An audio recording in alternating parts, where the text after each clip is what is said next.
Europe is old. Older than its borders, older than its nations, older than the names written on its maps.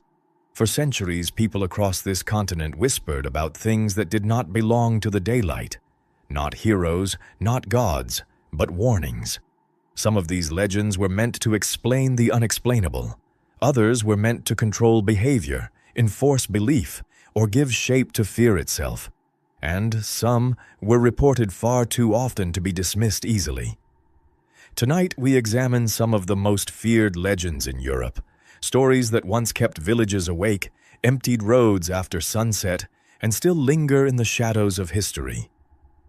Were they only myths, or did they begin with something very real?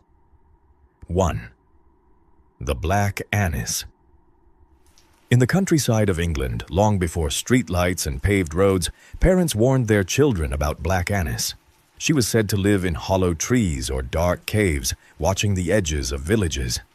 Descriptions vary, but most agree on a few details: a blue-black face, iron claws, and a hunger for children. Black Annis was believed to snatch the young who wandered too far, wearing their skins like clothing. But here's the question people still ask: was Black Annis simply a monster or a memory? Some believe the legend may be rooted in ancient hermits, outcasts, or even remnants of pre-Christian goddesses demonized over time. Why did so many rural communities describe her the same way? And why did warnings about her persist for centuries? 2. The Strigoi. Long before vampires became fiction, Eastern Europe feared the Strigoi. Unlike romanticized undead, the Strigoi were deeply personal. They were family members, neighbors, friends. People believed the dead could rise again, not to rule the night, but to drain the life from their own households. Signs of a Strigoi infestation included livestock dying without cause, family members wasting away, unexplained sounds from graves in response, communities exhumed bodies, driving stakes through hearts, burning remains, or sealing mouths with garlic. Mass graves have been found showing signs of these practices. Were these acts born of superstition, or desperate attempts to stop something people genuinely believed was happening? 3. The Alp. In German folklore, fear didn't always come from the forests. Sometimes it came while you slept. The Alp was believed to sit on the chest of its victims at night, stealing breath, strength, and peace. Those who survived described paralysis, a crushing weight, a presence watching them. Today, science calls this sleep paralysis. But centuries ago, the experience had no explanation, only terror. Why did people across different regions describe the same symptoms in almost identical terms?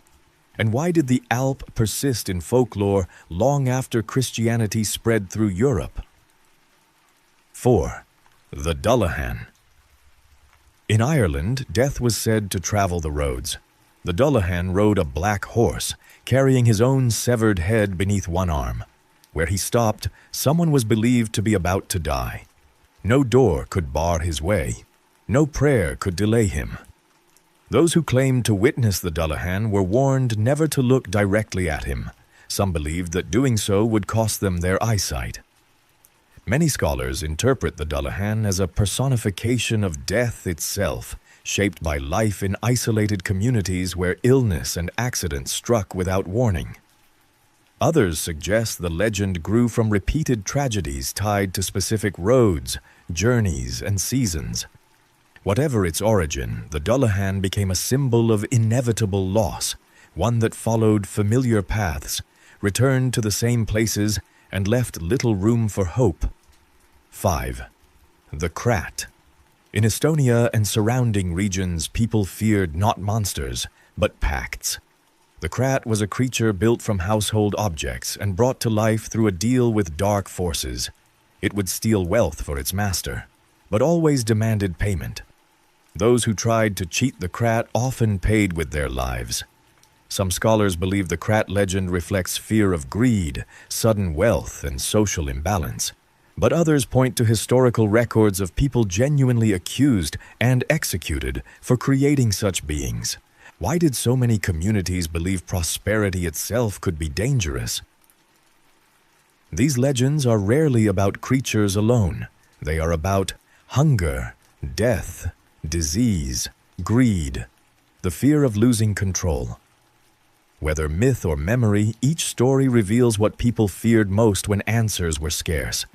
And perhaps the most unsettling thought is this: if these legends were only stories, why did so many people across Europe believe them enough to act? And what legends are we still creating today without realizing it?